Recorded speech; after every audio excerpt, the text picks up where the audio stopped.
Madam అక్కడ పైన డొంక క్లోజ్ అయింది కదా, కాలువలాగా తీసారు, ఆ డొంకలో తీసారు కాలువ. ఎన్ఎస్పి అయితే డొంకని కాలువలాగా కాలువ అయితే ఉంది, అక్కడ పెద్ద కాలువే ఉంది. ఇప్పుడు ఇవన్నీ మునకలమ్మ, చెరువు నిండినప్పుడు మునుగుతాయి నీళ్లు, ట్యాంక్ ఫుల్ అయినప్పుడు ఎక్కడ దాకా వెళ్తాయో అంతవరకు ఎటువంటి డెవలప్మెంట్ చేయకూడదు ల్యాండ్స్ ని.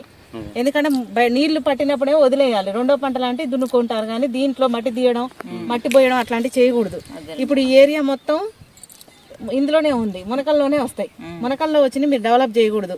అసలు చెరువు 73 ఎకరాలు ఉంటాయి, ఇందులో మునిగిన నెంబర్లే 5-6 నెంబర్లు ఉన్నాయి, సర్వే నెంబర్లు. ఇవన్నీ కూడా మునకలే. మొత్తం 90 ఎకరాలకు వస్తుంది చెరువు పూర్తి విస్తీర్ణం. సర్వే నెంబర్ ఎంత madam? Survey number 335 survey number.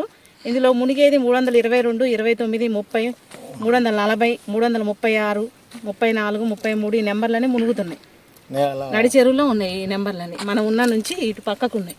Okay madam. ఇప్పుడు వీటిని సాగు చేసుకొని ఇప్పుడు వీళ్ళు డెవలప్ చేస్తున్నారు. డెవలప్ అయితే చేయకూడదు, అది ఐబీ వాళ్ళ రూల్స్ కూడా. మన మ్యాప్ ప్రకారంగా ఇదైతే చెరువు. ఇప్పుడు ఆ రైతు గారు చేస్తున్నారు, ఆయనకు పట్టా ఉందో, వాళ్ళ పేరు వివరాలు కనుక్కుంటారు. 432 పేరు. మీ పేరేంటండి? యలమంచి రాంబాబు. 432 ఎక్కడ చూపెడుతున్నారు మీరు? దీని అవతలగా అవతల చాలా దూరంలో ఉంది 432. ఆ చివరి ఉంది. అయితే మ్యాప్ ఒకటి, నక్షా ఒకటి, వాళ్ళ ప్రదేశం మీద నెంబర్ ఒకటి ఉన్నట్టున్నారు. ఇప్పుడు ఇలా ఆ ధరను ఉంటేనే ఒత్తుకొస్తున్నారు అనేదే కదా మీకు వచ్చిన ఆరోపణ. 432 నెంబర్ ఆ చివరి ఎక్కడో ఉంది. అంటే ఇప్పుడు ఇటు నుంచి ఒక రోడ్డు పోయింది కదా, పైన ఆ రోడ్డుకి అవతల పక్క నెంబర్ రావాలి. మరి ఇప్పుడు ఈ లోపలికి వచ్చేస్తున్నారు దీనికి. మొత్తం ఇది చెరువు కింద, చెరువు మునకల్లోనే ఉంది. ఓకే. ఇప్పుడు మరి సదరు మీ పేరు ఏందన్నారు? రాంబాబు. ఇంటి పేరు? యలమంచి రాంబాబు గారు. దున్నేది కరెక్టేనా? ఇది ఆయన పరిదేనా? ఇలా వీళ్ళు ఒక్కలే కాదు, ఇవన్నీ అదే పరిస్థితి. ఇవన్నీ చెరువు మునకల్లోనే మరి ఇట్లా మట్టి తోలేరు. మన చెరువు బౌండరీ అయితే మనం ఫిక్స్ చేసాం. చెరువు బౌండరీ పెట్టే ఉంది, కరెక్ట్గానే ఉంది. కాకపోతే చెరువు ముందు ఈ ముంపులన్నీ వీళ్ళు డెవలప్ చేయడం అనేది ఇక మన ఐబీ వాళ్ళ యాక్షన్ తీసుకోవాల్సి ఉంటుంది. మన నక్షా ప్రకారం మాత్రం చెరువు బౌండరీ కరెక్టే ఉంది. ఆక్రమణ చెరువు కాకపోతే చెరువు లోపలికి వచ్చి వీళ్ళు డెవలప్ చేస్తారు. ఇప్పుడు మనకు వచ్చిన ఫిర్యాదు కూడా అదే కదా మేడం, చెరువు లోపలికి వచ్చి డెవలప్ చేసి వీళ్ళు చేస్తున్నారు. ఇక ఐబీ వాళ్ళు ఎట్లాంటి డెసిషన్ తీసుకుంటారు. మన నక్షా ప్రకారం మాత్రం నెంబర్లు కానీ చెరువు బౌండరీ కానీ పాత గట్లే ఉన్నాయి, కరెక్టే ఉంది. కానీ వాళ్ళ చేను ఒక దగ్గర ఉంది, వాళ్ళు అలా దాన్ని బేస్ చేసుకుని మూసుకుంటూ వచ్చేసి దున్నుకోవటం కదా. అసలు ఇప్పుడు ఇది ఈ మట్టి ఆడ నుంచి పోసారు, చెరువులో మట్టి తీసుకుపోసినారు. అదే జై గారు కూడా వస్తారు.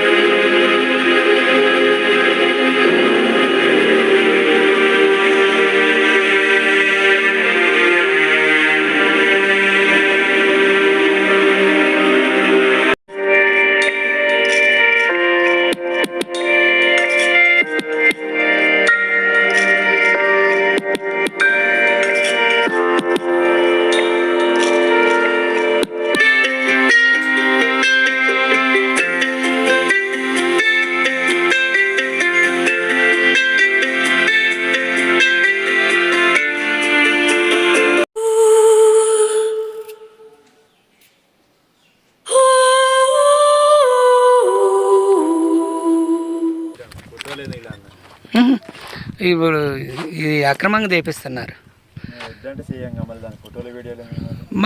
మా రూల్ అన్న. ఏం పేరు నీ పేరు? శ్రీరామ్. బండి ఓనర్ పేరు?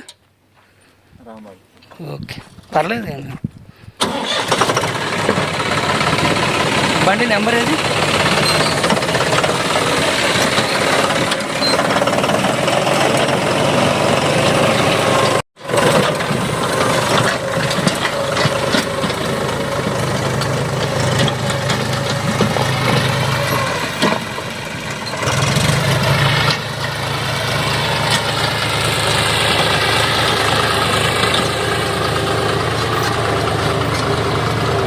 పేరు? మరి ఇప్పుడు ఇది చెరువు అంతా పూడ్చి మట్టి పోతున్నారు, ఈ విషయం మీకు తెలుసా? మీది ఊరేనా? ఏం పేరు నీ పేరు? మీరు తోలేరా మట్టి? అయితే మీరు పండించుకోవచ్చు కానీ ఇట్లా మెరక పెట్టకూడదు. మీకు పాస్బుక్ ఉందా? పాస్బుక్ మా తమ్ముడికి ఉంది, నాకే మునుగుతుందని నేను ఇప్పుడు తోలుకున్నా. అది వరకు అప్పుడు మా తమ్ముడికి ఉంది. మీ పేరు ఏం పేరు? నా పేరు వెంకటేశ్వర. ఇంటి పేరు? పొదిలి వెంకటేశ్వర. పొదిలి వెంకటేశ్వర. పూజల వెంకటేశ్వర్లు. ఎన్ని ఎకరాలు ఉంది ఇక్కడ? నాకు మా ఊళ్ళకి 15 గుంటలు, నాకు వాటాలేనండి. అంతేనా? ఏది వారసత్వం వాటాలా? మీ తండ్రి నుంచి వచ్చిందా? మా తండ్రి పంచి పెట్టింది.